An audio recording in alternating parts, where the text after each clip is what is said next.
and DTSC are by far the greatest team the world has ever seen. And you're coming inside, use the f***ing width. Come on, man, do your job right, fam.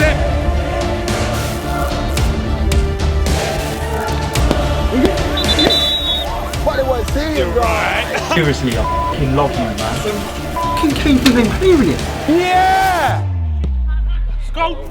Yes!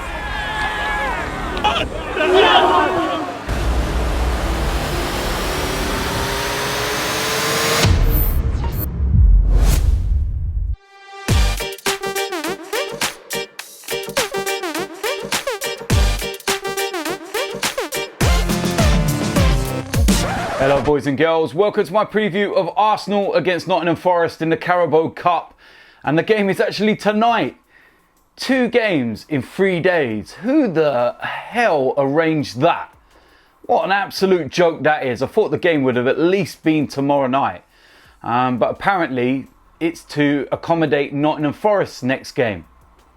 It's alright though, isn't it? Now, the weather. There's no chance of the game being called off. But the rain is unbelievable. I don't know whether I'm actually going to drive to the Emirates tonight or hire a boat. What an absolute shambles. But this is a good game. These are the kind of games where you get the opportunity to see some of the youngsters play. It's an opportunity to see some of the fringe players who are trying to prove themselves to Unai Emery and trying to break into that first 11. Now, Nottingham Forest, they're a decent side, massive side. Look at the history of the club, right back to the Brian Clough days. I believe they're bringing around about 8,000 fans to the Emirates tonight. And that means there will be a good atmosphere. Normally in these kind of games, it's a little bit quiet. The fans are really, you know, animated in comparison to some of the games that we've seen recently. Spurs, even the Aston Villa game at the weekend. So yeah, at least with them bringing 8,000 fans, it's going to bring a bit of atmosphere to the Emirates, and it might not be as dull as it could be. Like I said, in terms of Arsenal, it's a chance for a lot of changes.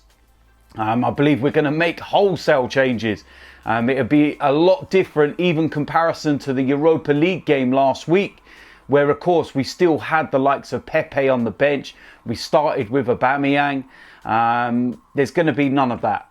I don't think Pepe's going to be there. Maybe a sub. But Aubameyang, I don't think will be in the squad at all. If you look at the training pictures, that kind of gives a good indication as to who's involved. I know a lot of the players that played 90 minutes or so on Sunday's game were not involved in that yesterday. And I just don't think there's any point in risking them in any way, shape or form. Kieran Tierney, Hector Bellerin, there's talk that they are both going to be in the squad. I'll get onto my 1 to 11 in a moment. I think it's a bit too soon for Hector. But you never know with Tierney. That's an interesting one. Rob Holding, of course. But yeah, listen, let's go and get into the predicted lineup. Starting off in goal, Emi Martinez. And again, Leno is the Premier League goalkeeper. Emi Martinez will be playing in the cup competitions. And I'll tell you something, with his performance last week in the Europa League, he deserves his chance again. And I'm looking forward to seeing him in goal tonight.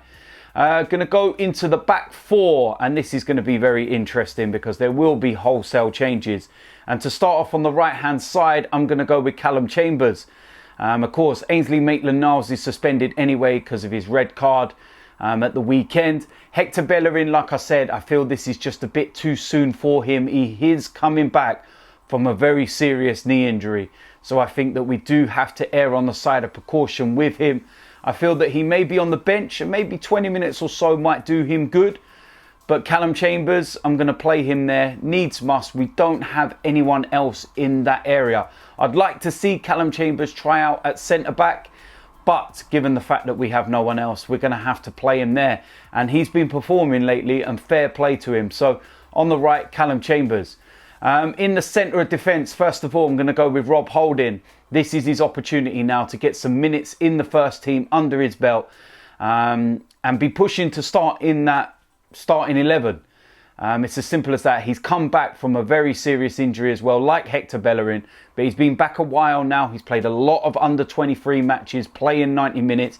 He's been in and around the first team squad for a while, and this is the perfect opportunity for Rob Holding.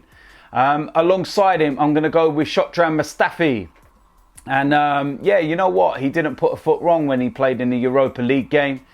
And he's going to have to use these games to get minutes under his belt and to try and force Unai Emery into picking him in the Premier League. It doesn't look likely, but all he can do is be professional, play the games and try and, you know, win the fans over a little bit more. He did that last week in Germany. He had a good performance, and I'm looking forward to seeing him today and seeing how he plays alongside Rob Holding.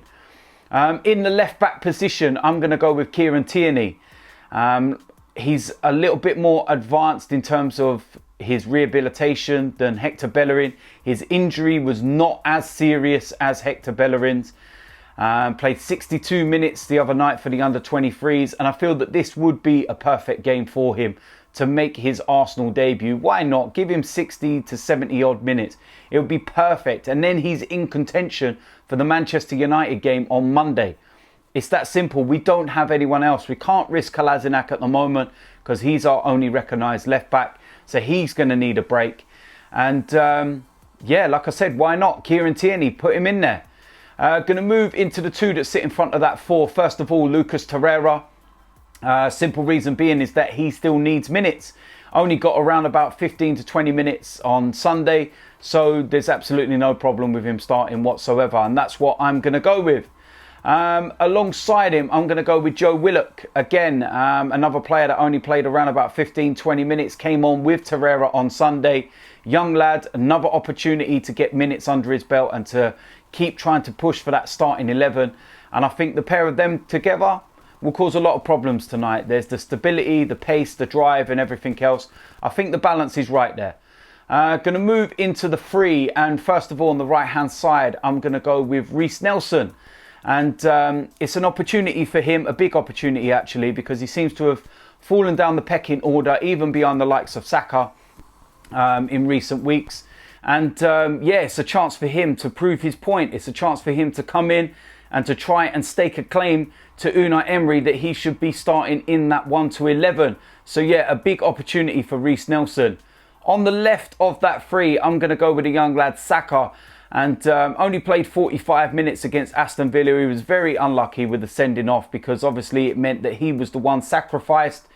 And it's another opportunity for him to prove himself and impress. So no problems with him on that left-hand side.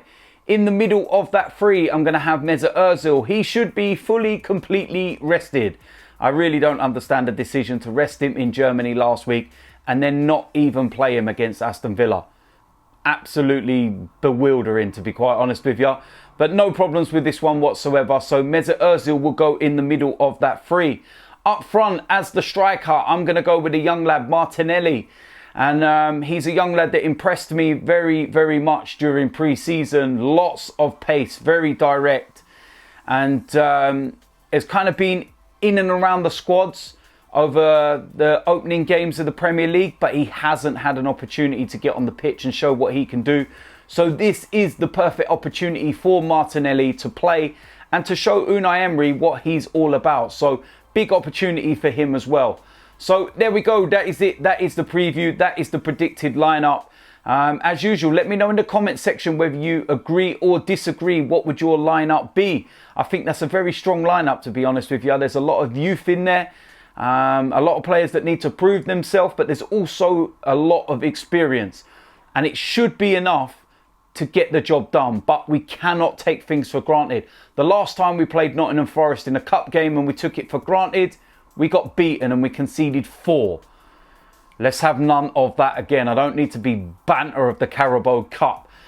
So yeah, there will be a player ratings for this one tomorrow. And then, of course, we do move on to the big one against Manchester United next Monday. There'll be previews, there'll be vlogs, there'll be player ratings. And, of course, the Blood Brothers series is continuing for DTFC. So until the next lot of videos, I'll see you lot soon. I'm out of here.